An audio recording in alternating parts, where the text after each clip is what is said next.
Oi, gente! Sejam bem-vindos a mais uma correção, comentários aí de vestibular. Hoje foi o dia da prova da FUVEST, né? Demorou para eu conseguir uma versão aí de prova, por isso eu peço desculpa aí pela demora, né, do videozinho. E ainda quando eu consegui, né, a versão de prova, eu me deparei logo na primeira questão de geografia que aparece aí na prova da FUVEST, né? É uma daquelas questões que só a FUVEST tem, né? Uma questão muito trabalhosa no sentido de que você tem que pensar, pensar, pensar, mas não é uma questão difícil, né? Eu sempre digo para meus alunos que é muito fácil passar na FUVEST, né? Pelo menos em geografia, né? A prova, às vezes, tem algumas questões de decoreba, né? Mas tem algumas questões que elas são muito legais, que fazem a gente pensar, às vezes, por um longo período de tempo. E nessa versão que eu peguei aqui, que é a versão V, já aparecia na primeira questão, né, esse tipo de pergunta. Vamos lá, né, sem mais delongas. Então, a primeira questão que apareceu aí na prova da FUVEST foi o exercício 13 nessa versão V, que dizia o seguinte: suponha, para simplificar, que a Terra é perfeitamente esférica e que a linha do Equador mede 40.000 quilômetros. O trajeto que sai do Polo Norte segue até a linha do Equador pelo meridiano de Greenwich e depois se desloca ao longo da linha do Equador até o meridiano de 45 graus leste e então retorna ao Polo Norte por esse meridiano, tem o comprimento total de... É o tipo de exercício, gente, que vocês têm que rabiscar ali na prova, né? Fazer os rabiscos ali, imaginar uma esfera, ele dá várias informações para vocês. Então vamos ler aí as informações do exercício. Ele diz que tinha uma circunferência perfeita ali no enunciado, né? É uma esfera perfeita, aliás, né? E portanto as circunferências são perfeitas, né? A linha do Equador ela vai descrever uma circunferência perfeita e por dedução, né? A linha de Greenwich também, já que é uma esfera perfeita, então os 40.000 quilômetros de circunferência do Equador eles vão se equivaler em Greenwich, tá? Além disso, né? Essa distância do Polo Norte até a linha do Equador ela é uma distância de 90 graus, né? Lembrem-se que a circunferência ela vai ter 360 graus, né? Mas se a gente vai sair aqui do Polo Norte e vai até o Equador, a gente vai percorrer 90 graus, né? Depois ele fala que a gente vai sair de Greenwich e vai andar 45 graus leste. E depois desse ponto aqui do 45 graus leste, a gente retorna ao Equador. Então são 90 graus mais 45 mais 90. Ou, se vocês preferirem, né, a gente pode usar as medidas aqui da circunferência. Então, do polo até o Equador são 90 graus. Isso equivale a 1/4 de circunferência, portanto, equivale a 10.000 quilômetros. 45 graus leste é 1/8 de circunferência, né? Vai equivaler aí a 5.000 quilômetros, né? Divide aqui por 8, 5.000 quilômetros. E depois, né, do 45 graus leste até o polo, a gente vai andar mais 90 graus, né? O que equivale aí a 1/4 de circunferência. E aí é só somar, né? 10.000 mais 5.000, mais 10.000, total 25.000 quilômetros percorridos. Ó, letra C de cebola. Questão 14, né? Questão 14, deixa eu até diminuir aqui a minha bolinha. Ele mostra aqui, ó, 3 mapas, pelo menos 2 desses mapas são bem conhecidos aí dos alunos do ensino médio, né, que é a projeção de Mercator, aqui em cima, e a projeção de Peters, né? Lembrem-se, mapa de Mercator, feito lá no século XVI, né, preocupado com as formas. Peters, já no século XX, preocupado com a área, com a proporção, né? E Robinson é um mapa um pouquinho mais recente. Ele aparece, eu pessoalmente, né, quando eu tenho que escolher algum mapa para os meus alunos, eu coloco a projeção de Robinson, porque eu acho que como é que eu posso dizer? Ela traz, né, um pouquinho mais de proporcionalidade, mantendo aí o formato dos continentes, né? O Robinson deu aí uma misturadinha. Mas de qualquer forma, né, o que vocês têm que lembrar? A projeção cartográfica ou mapa, né? Todo mapa ele tem erros, né? Porque a Terra ela é um objeto tridimensional que está lá no espaço, né? E a projeção nada mais é do que a gente estabelecer uma maneira de enxergar esse objeto tridimensional numa superfície plana, numa superfície bidimensional. E para fazer isso, né, obviamente distorções vão acontecer, né? Que nem olhar para minha cara assim, ou olhar para minha cara aqui de perfil, ou olhar para minha cara aqui, ó, por cima, meu cucuruto. De qualquer forma, né, todos os mapas têm erros, né? E aí a gente vai dar uma olhadinha aí nas alternativas, né? Interesses geopolíticos e comerciais forçaram distorções na projeção de Mercator lá no século XVI, né? Tá falando que tinha uma conspiração, né? Não faz muito sentido. A letra B. As 3 projeções apresentam distorções, uma vez que a Terra tem forma aproximada de um geóide e sua projeção num plano ficará distorcida.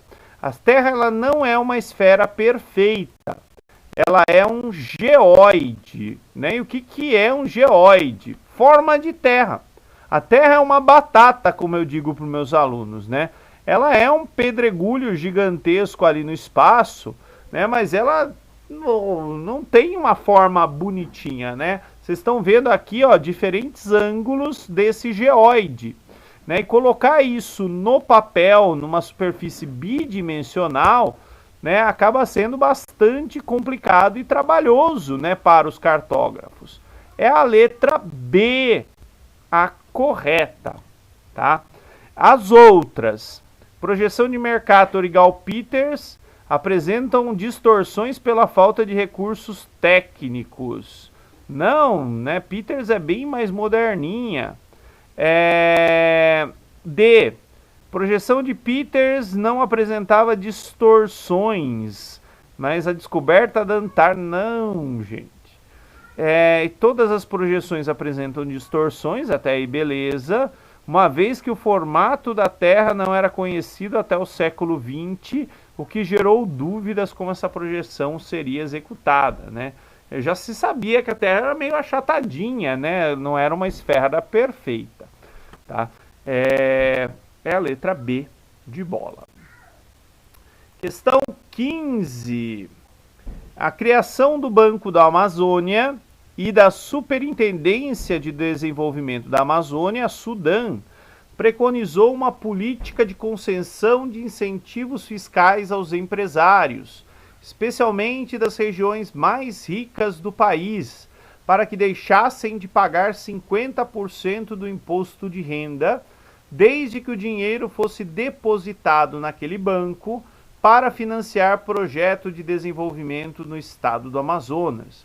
Os investimentos orientaram-se de preferência para a agropecuária, de modo que um grande número de empresários e empresas, especialmente no sudeste do Brasil, sem tradição no ramo, tornaram-se proprietários de terras e empresários rurais.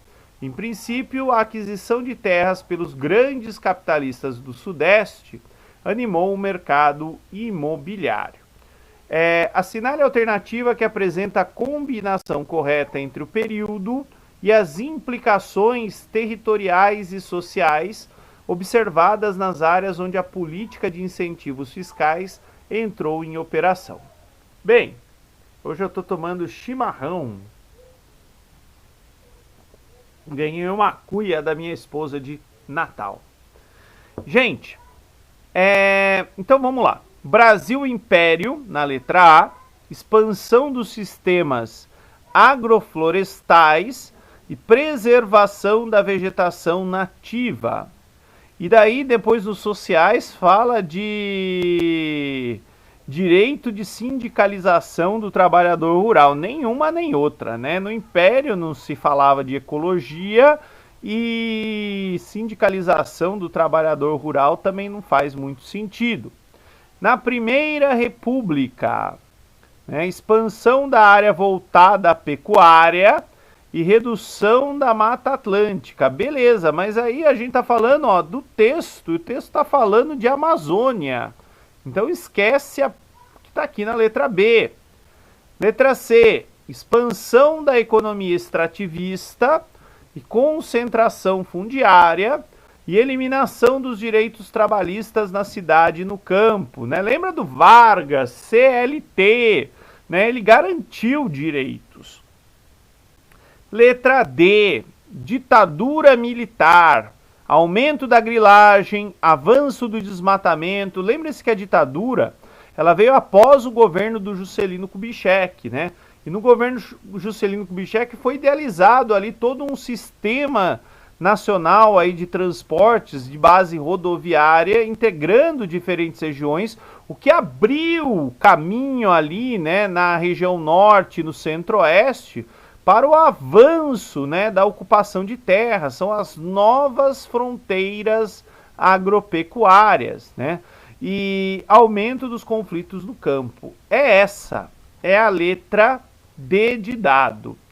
E a E, né, tá falando aqui, ó, Nova República, aumento da área de vegetação nativa, reforma agrária massiva, né?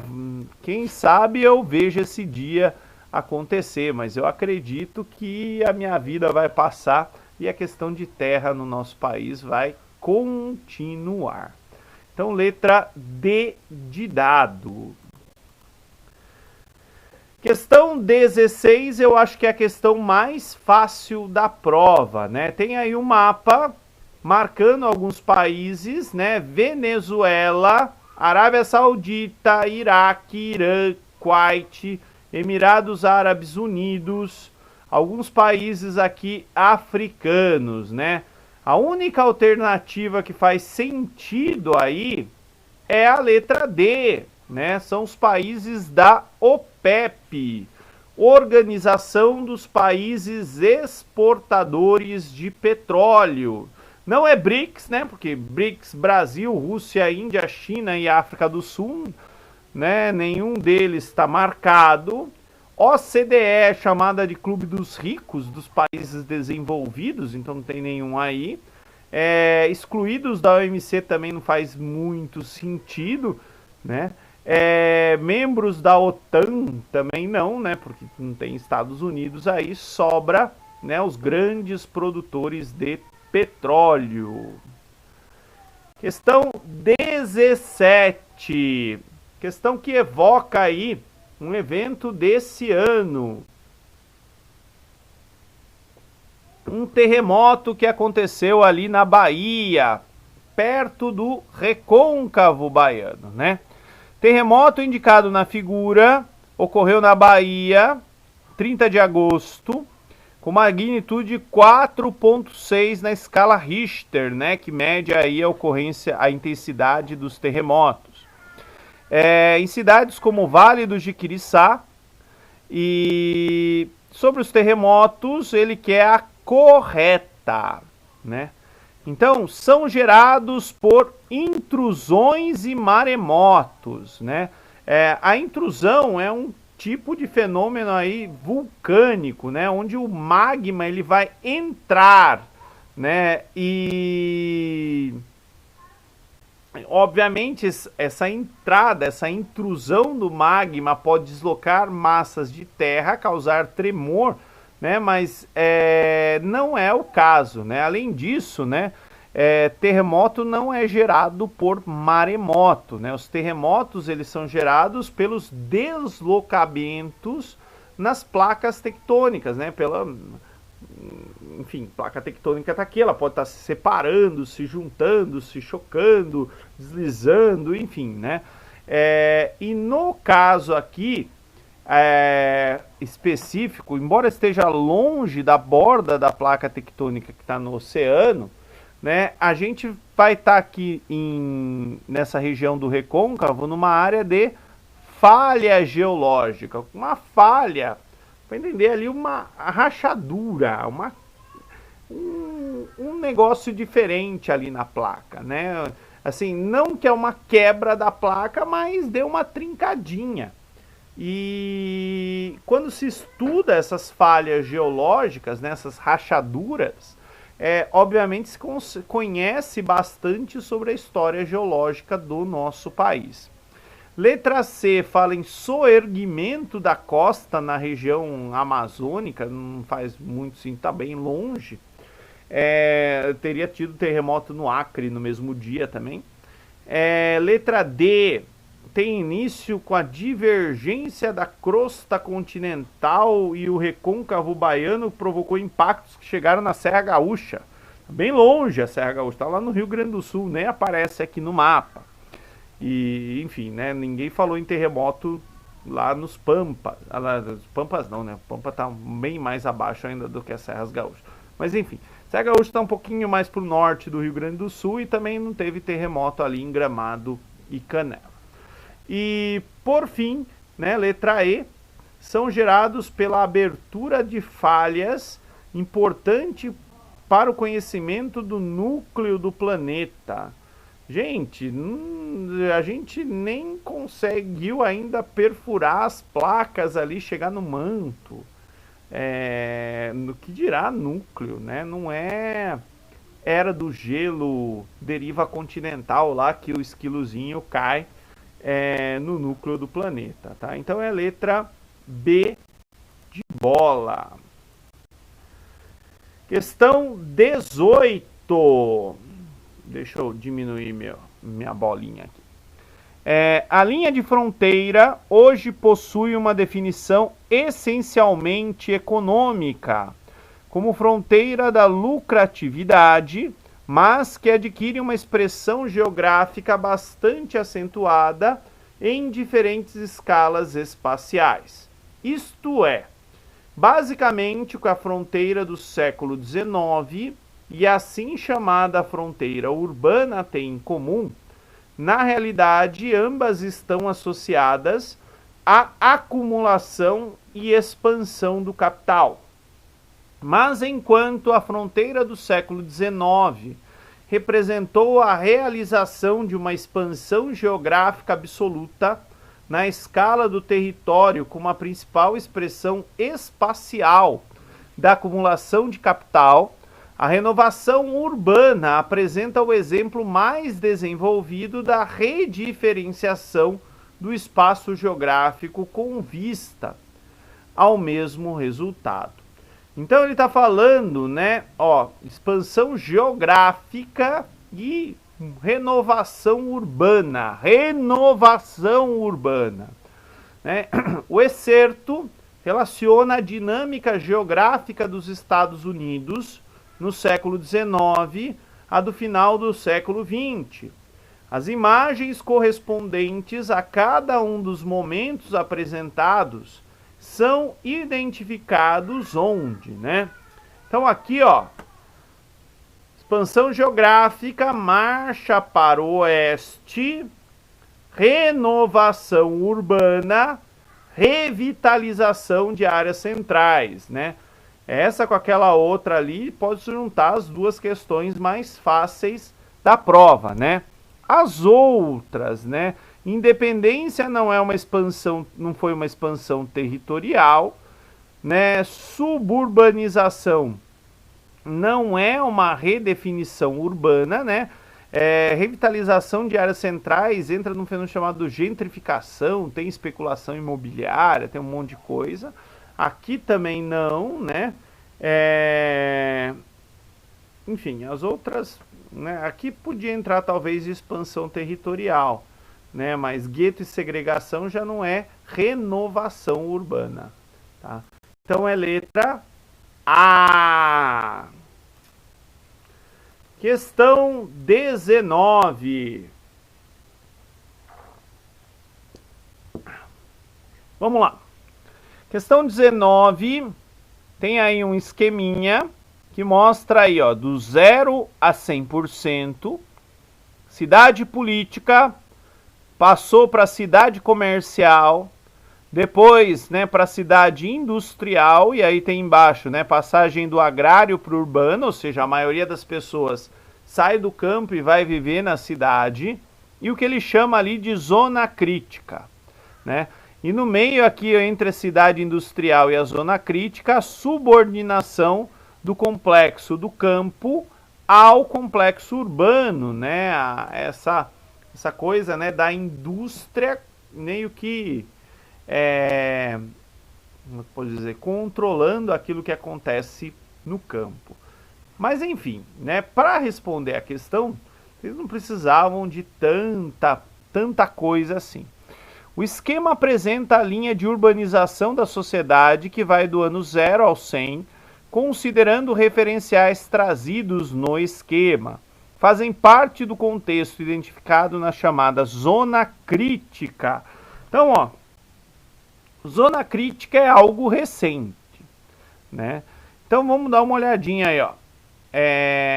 Monetarismo, Revolução Industrial não é recente. Bill Aberdeen também não, né? É tudo século XVIII, século XIX. Comunismo também não. Neoliberalismo, finalzinho ali do século XX. Elevada urbanização e crise hipotecária, crise imobiliária lá dos Estados Unidos de 2008. É a letra C, tá? Neocolonialismo também é final do século XIX, início do século XX. E mercantilismo, século XVI. Questão 20. O acordo entre Mercosul e União Europeia está sendo discutido há 20 anos, né? Faz 20 anos que os caras estão ali negociando e prevê, entre outros elementos, a redução progressiva das tarifas de exportação entre os blocos.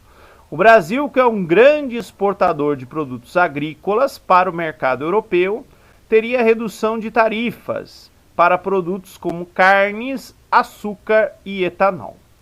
Para ratificar o acordo, o Parlamento Europeu aprovou uma resolução que manifesta a importância do compromisso dos países do Mercosul com a implementação do Acordo de Paris. Acordo de Paris, meio ambiente. A relutância em ratificar o acordo do Mercosul e União Europeia por parte de alguns países da União Europeia em 2020 deveu-se, entre outros fatores, a que fato amplamente noticiado, né? Por que encheram o saco da gente em 2019, em 2020, né? É só bater o olho ali, ó. Bate o olho, termina na letra E. Graves problemas ambientais do Brasil, como desmatamento e queimada. 2019 foi Amazônia, 2020 foi Pantanal. Tá? Letra E. A, né? Desigualdade climática para a produção de vinho não tem nada a ver. Incentivo agrícola também não, né? Lá os caras estão interessados no agronegócio, não nos produtos de pequeno agricultor. SAAFs, né, Sistema Agroflorestais também é bonito, mas não pegou ainda. E declarações que cogitam retirada do Brasil também não tem nada a ver. É letra E de elefante.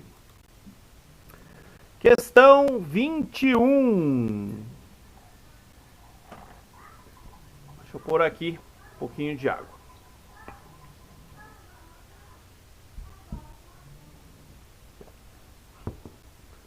Questão 21 fala sobre o aquífero Guarani, que abrange aí parte dos territórios da Argentina, Brasil, Paraguai e Uruguai.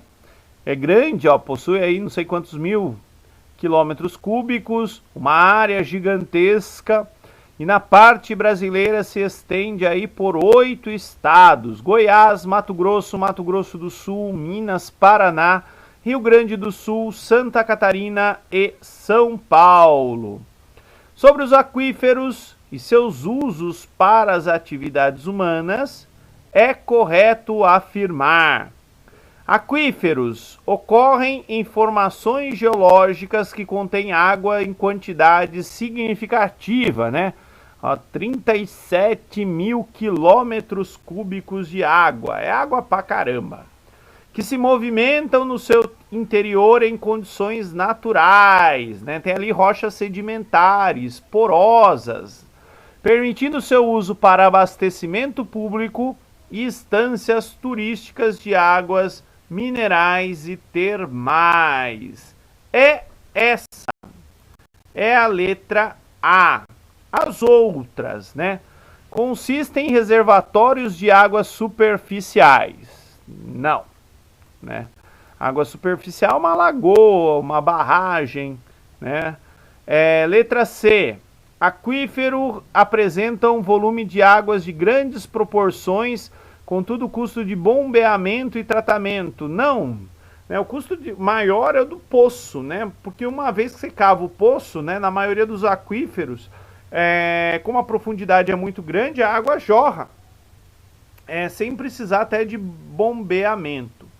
Letra D. Aquíferos são formados pela ação dos ventos. Não.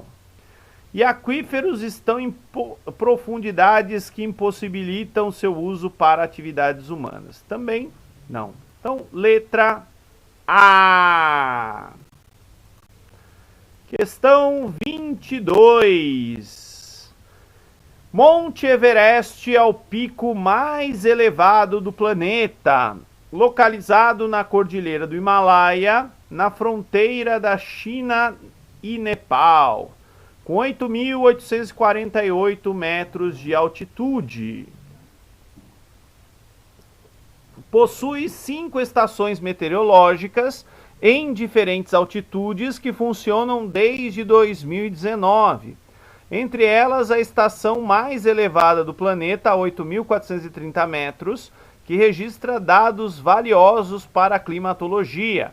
Esse projeto foi liderado pelo Dr. Paul Andrew Majewski, geógrafo e climatologista, cuja equipe projetou e treinou por meses para instalar a estação meteorológica em tal condição adversa em menos de 90 minutos. Então os caras chegaram a 8.430 metros, né? A dificuldade de instalação da estação na altitude deve-se a quê?